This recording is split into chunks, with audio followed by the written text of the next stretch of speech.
Welcome to Pax Europiana. This is the Holodomor Museum, the genocide against the Ukrainians committed by Stalin in the 1930s as part of his 4-year plan of industrialization, of preparing for the war.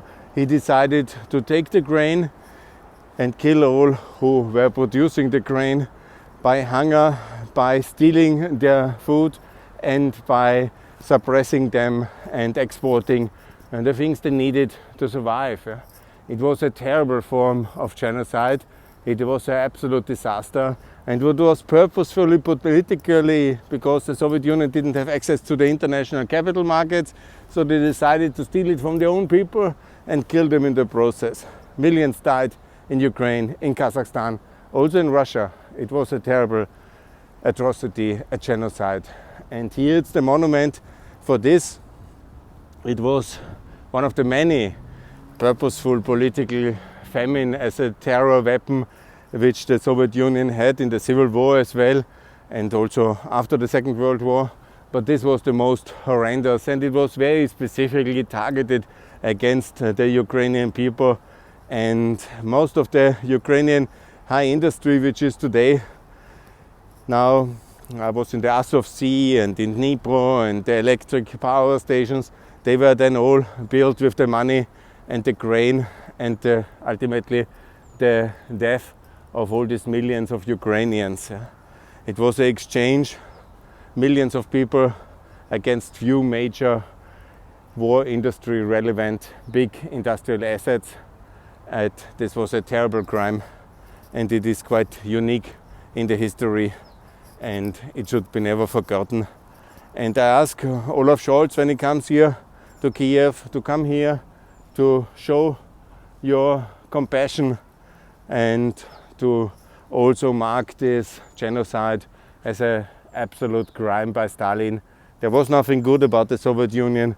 This was with the methods of their success, genocide and war.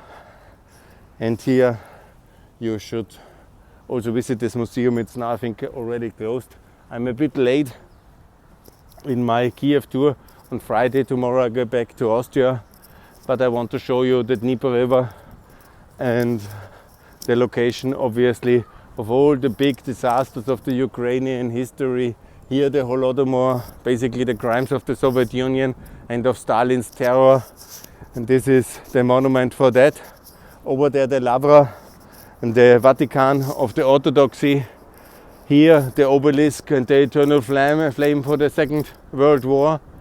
Here the Dnieper and the Dnieper crossing, where 500,000 people died in 1943 to liberate Kiev from Nazi terror. And over there is the museum of the Afghanistan War, of the Donbass War, of the war of the Second World War. And there I was before. I was at the Holocaust Memorial in Babin Yar, and you see so much war, so much Holocaust, so much Holodomor, so much genocide. Ukraine has really all these terrors, and you should read the book of Timothy Snyder, The Bloodlands. It is the Bloodlands, and this has to stop, and it has to be stopped by NATO, by clarity that Ukraine will belong to the European Union inside as a full member, as an equal member between the members of the EU, and also by arming Ukraine, not having the innocent be victim again, like these poor farmers who had no weapons to fight. They were deprived of their food and left for starvation, or the poor and Jews of the Holocaust here, who were hundreds of thousands killed, during millions in Ukraine killed because they were unarmed. That's also the lesson of the State of Israel. They have nukes now, they can defend themselves, and I'm not calling here for nukes for Ukraine, don't worry, but I call for that they should have the weapons to defend themselves from the enemy from the east or from Belarus, wherever the aggression comes from. They should be able to defend themselves. Now let me close and honor the victims of that Stalin's genocide against the Ukrainian. It was a horrible crime, And I call also, that is also important, that all European Parliament and all European member parliaments, all states and governments of the free world as recognize the Holodomor as a genocide.